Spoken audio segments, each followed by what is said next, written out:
안녕하세요, 홍시 여러분들. 네, 오늘은요, 같은 제품을 써도 도구에 따라서 얼마나 발색력이 다르고 피부 표현이라든가 그런 것들이 달라질 수 있는지 보여드릴 예정인데요. 여러분은 아마 깜짝 놀라실 거예요. 본인이 선호하는 파운데이션의 그 제형에 맞게요. 그리고 또 내가 어떤 식으로 피부가 표현되기를 원하는지에 따라서 브러쉬를 우리가 조정해 줘야 되고, 그 조정함으로 인해서 피부 표현이 완전히 다르게 표현될 수 있거든요. 그거 한번 보실 수 있고요.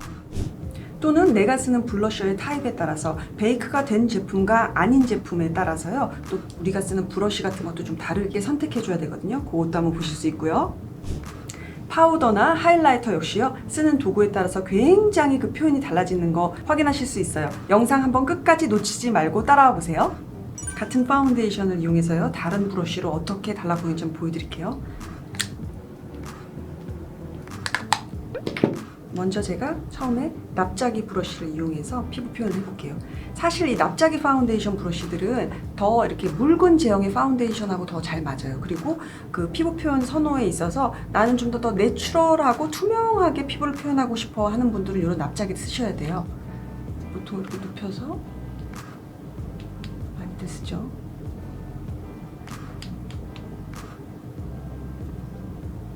그리고 살짝들 이렇게 두드리기도 하시죠. 이런 식으로 하면은 아무래도 피부 결결 사이에 파운데이션이 들어가기 때문에요, 피부가 아주 얇게 베이스가 깔리는 그런 장점이 있어요. 근데 이제 마지막에는 결국은 살짝 스펀지를 이용해서 이거를 눌러주셔야 돼요. 아무래도 그 파운데이션 결 자국이 남는 그런 점이 좀 있거든요. 아주 굉장히 공을 들여서 오랜 시간 하지 않는 이상은 살짝 되기 때문에 이런 식으로 했을 때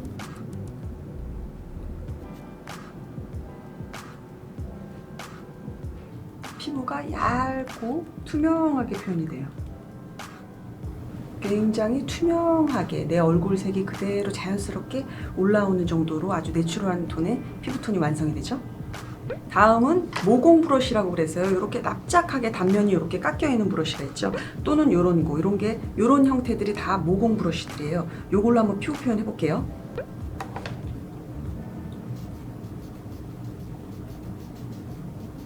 요런 브러쉬를 이용할 때는 반드시 이렇게 돌려가면서 모공이라든가 요철 사이에 파운데이션을 꼼꼼하게 넣어주셔야 돼요.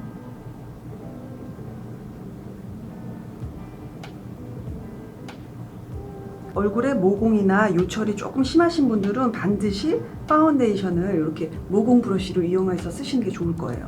그리고 이 모공 브러쉬 같은 경우는요, 안에 꼼꼼하게 밀착해서 요 베이스가 깔리기 때문에요, 사실은 굉장히 커버력이 높아지고, 그리고 약간 보송하게 피부가 마무리되는 감이 있어요. 자, 이런 식으로 해서 모공 브러쉬로 마무리를 했어요. 지금 반반 메이크업을 마쳤는데요, 이쪽은요, 납작이 브러쉬를 이용해서 피부를 표현해 봤어요. 굉장히 얇고 시스루 되고요, 그러면서도 자연 윤광이 촤르르르 흐르죠. 대신 요거는 지속력은 살짝 떨어질 거예요. 그리고 이쪽은요, 모공 브러쉬를 이용해서 피부를 표현해 봤는데요, 약간 더 밀착력이 있고 커버력이 높아 보이는 그런 피부 표현이에요. 그래서 아마 지속력은 조금 더 있을 거고요. 그리고 마무리감은 살짝 뽀송하게 그렇게 보이게 완성됐어요. 같은 파운데이션을 이용해도요, 이렇게 도구에 따라서 달라진다는 거 굉장하죠? 파우더 역시요, 도구에 따라서 피부 표현이 굉장히 달라지는데 약간 쉬운 그런 카테고리일 것 같아요. 요렇게 보통 이렇게 천으로 되어 있는 퍼프를 이용해서 짱짱하게 파우더를 표현해 주시면은 아주 지속력도 오래 가고 뽀송뽀송하겠죠. 대신 약간 건강한 느낌의 피부 표현은 아니에요. 그래서 내추럴 글로우를 살리면서 피부가 마무리되는 그런 피부 표현을 원하실 때는 이렇게 파우더 브러쉬를 이용하시는 게 좋아요. 그리고 파우더 브러쉬를 이용할 때는요, 이렇게 보면은 사실 여기에 있는 층하고요, 여기 위에 있는 층하고의 모의 어떤 분포도가 달라요. 여기는 빽빽하고 여기는 조금 더 듬성듬성 되어 있거든요. 다 그것도 파우더가 너무 촘촘하지 않게 피부에 안착이 골고루 배분이 되도록 그렇게 모가 설정이 되어 있는 거거든요. 그래서 각각 한번 피부를 표현해 볼게요. 자, 파우더를 하실 때에도 골고루 퍼프에 묻히시고요. 꼼꼼하게. 보통들 많이 하실 거예요.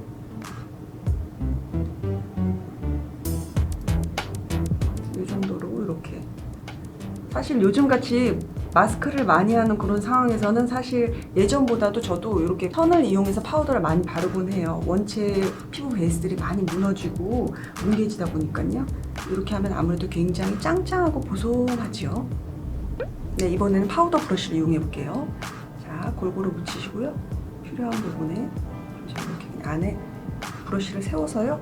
이렇게 통통통통 하면은 파우더가 모공 안까지 쏙쏙 들어가거든요. 이 정도로. 이렇게 파우더 브러쉬를 이용하면요. 피부의 표현이 굉장히 조금 세련돼 보여요. 그래서 파우더 브러쉬를 쓰는 거거든요. 왜냐면은 일률적으로 다 매트하게 하는 게 아니고 내추럴 글로우, 그리고 그 얼굴의 골격에 있어서 이렇게 부분에 따라서 파우더가 들어가는 부분, 덜 들어가는 부분들이 딱 이렇게 매치가 되면서 내추럴 글로우가 딱 표현이 되거든요. 자, 이렇게 필요한 부분들, 유분기가 많은 부분 위주로 이렇게 해주시면 좋겠죠. 퍼프를 이용한 쪽이고요. 그리고 여기는 파우더 브러쉬를 이용한 쪽이에요. 매트하고요. 그리고 내추럴 글로우 그렇게 표현되고요. 선호하시는 거에 따라서 선택해서 쓰시면 될 것 같아요. 치크, 우리들 좋아하는 그 선호하는 치크들이 각자 다 있는데요. 그 치크가 어떻게 만들어졌는지, 그러니까 다 그 파우더를 압축시킨 다음에 그걸 한번 구워서 베이크 한다 그러거든요. 그 베이크를 한 제품이 있고 안 한 제품이 있는데, 한 제품들한테 예를 들어서 이런 브러쉬를 이용해서 치크를 이용하면은 발색이 안 나와요. 투명하게 표현될 수는 있는데 굉장히 여러 번 걸쳐서 터치를 해줘야 되니까 사실 맞지 않는 궁합이거든요. 예를 들어 볼게요. 이렇게 우리들이 많이 쓰는 요 베이크든 제품 있죠. 이런 거 같은 경우는 우리가 많이 쓰는 이런 치크 제품을 쓰기보다는요. 이렇게 브러쉬의 면이 이런 식으로 이렇게 면이 여기가 이렇게 평평하게 커팅된 이런 걸 이용하셔야지 훨씬 더 이 베이크드 된 제품을 이 브러쉬가 착 먹은 다음에 피부에 탁 표현이 될 수 있거든요. 이제 한번 발라보면서 보여드릴게요. 먼저 맞지 않는 궁합이에요. 베이크드 된 제품과 우리가 보통 쓰는 치크를 이용해서 제가 충분히 바를게요. 충분히 발라서 치크를 한번 표현해 볼게요. 대신 맑게 표현되는 건 있어요. 근데 발색적인 부분에서는 조금 차이가 많이 나요. 자, 뭐 이 정도.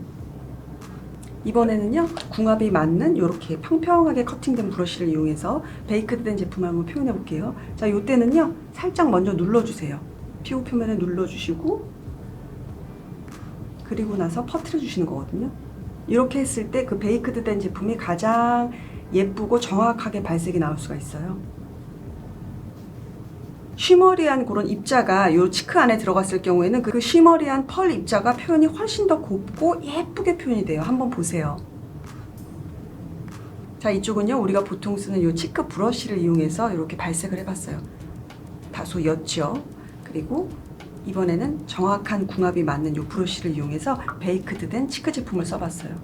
굉장히 은은하고요. 이렇게 됐을 때 화장의 지속력도 굉장히 오래 가요. 차이 한번 보세요.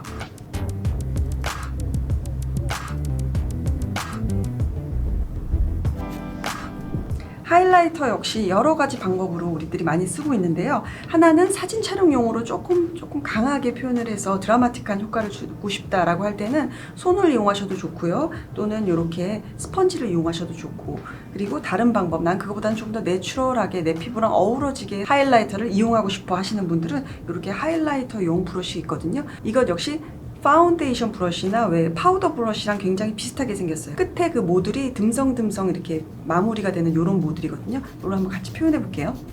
우리들이 많이 쓰는 이런 파우더 타입 펄 입자가 들어간 이 하이라이터를 발라서 표현을 해볼게요. 그럼 손으로 이용하셔도 좋고, 이렇게 파우더를 이용하셔서 약간 이때는 사실 그 펄 입자들이 피부에 이렇게 밀착이 되면서 착 달라붙어야 되거든요. 그래서 이렇게 톡톡톡 찍어주신 다음에 반드시 약간 이렇게 솔솔솔솔 밀어주셔야 돼요. 그래야지 그 펄 입자가 착 퍼지면서 그런 반사 효과라든가 반짝반짝거리는 그런 효과를 노릴 수 있거든요. 뭐 눈이라든가 코에도 뭐 표현이 잘 되죠. 이렇게 스펀지나 손을 이용하는 거는요, 조금 자연광에서는 조금 과하게 표현이 될 수가 있어요. 그러니까 약간 조심을 하셔야 돼요. 사진 촬영용으로 이런 테크닉을 쓰시면 좋을 것 같아요. 뭐 이 정도. 네, 이번에는요, 이렇게 브러쉬를 이용해서 하이라이터를 표현해 볼게요.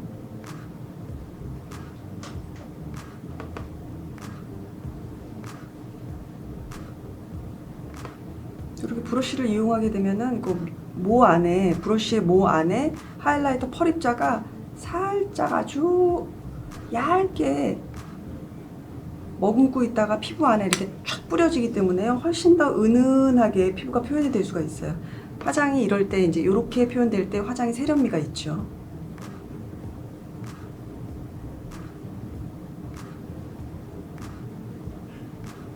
그래서 실제로 우리가 데일리로 자연광안에 나갈 때 하이라이터를 이용할 때는 이렇게 브러쉬를 이용한 정도로 은은하게 하이라이터를 이용하시는 게 좋죠.